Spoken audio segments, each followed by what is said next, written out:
for a researcher, there's nothing better than seeing people run with your ideas and try to make change with it. Africa is made up of 54 countries, but when we talk of Sub-Saharan Africa, we usually think of North Africa, Egypt, Algeria, and the rest. And interestingly, almost all the countries gained independence, and Ghana was the first country to gain independence from the British, then followed by the rest of the countries. We have 60% of the population at the age of average 25 years, so we have a very young population, about 1.3 billion, and we have surplus and cheap labor because of the high level of young population that is currently available within the continent. So there is high level of underemployment and unemployment as a result of the increasing level of population with low economic growth and development. And we do see that the informal economy is very dominant. About 70% of the most workers are self-employed or working with family businesses. So we have very small public sector employment and private sector employment that employs a lot of people in that sector. And just like unions in developed economies, they've also gone through a number of trajectories to be able to protect the interests of workers and also fight for better wages and salaries. But the major instrument that unions in Africa mostly use to negotiate is the collective bargaining, because they believe that it is the most appropriate and it is much more effective in achieving better outcomes than the confrontational approach that sometimes unions may go through. One interesting thing about unions in Africa is that they were the front runners of Africa's independence from colonial rule.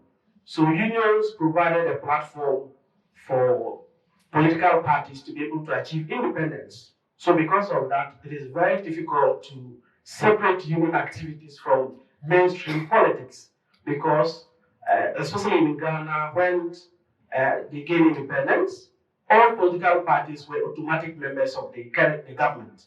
So they became political party members as a result of their role in fighting for independence, which is very common in other African countries.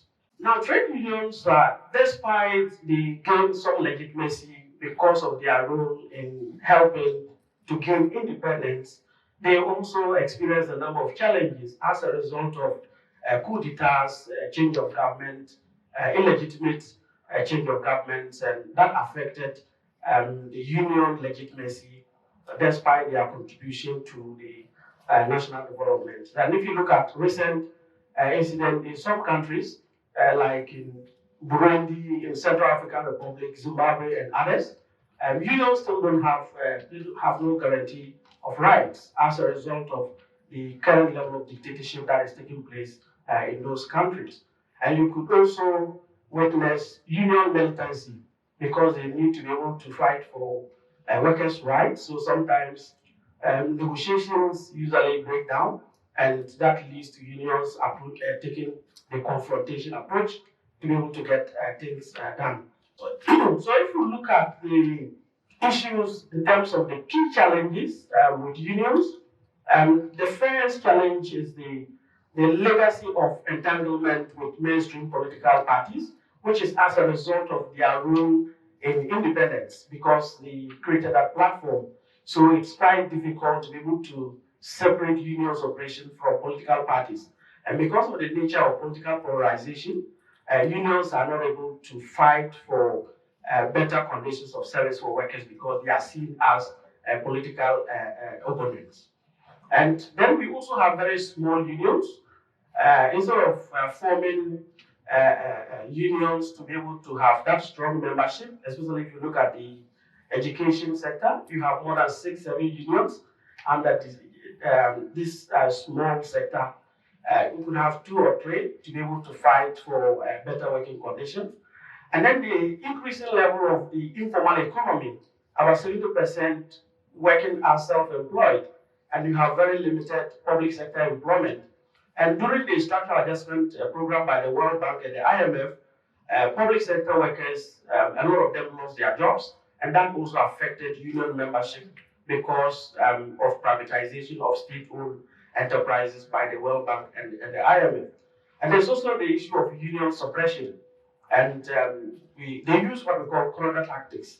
They usually try to bribe union leaders to be able to get their way through, which has been one of the main weaknesses in unions achieving better outcomes for members. And then the issue of victimization of union members and intimidation as well. But we see that the growth of the gig economy can create an opportunity to be able to, for unions to be able to leverage gig work and digital platforms to formalize employment in the informal sector. And I believe that they can actually embed decent working conditions into those workers within the informal sector.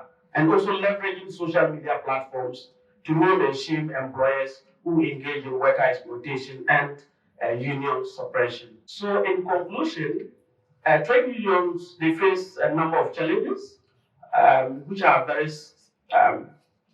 in terms of their legitimacy and also their participation in national development issues.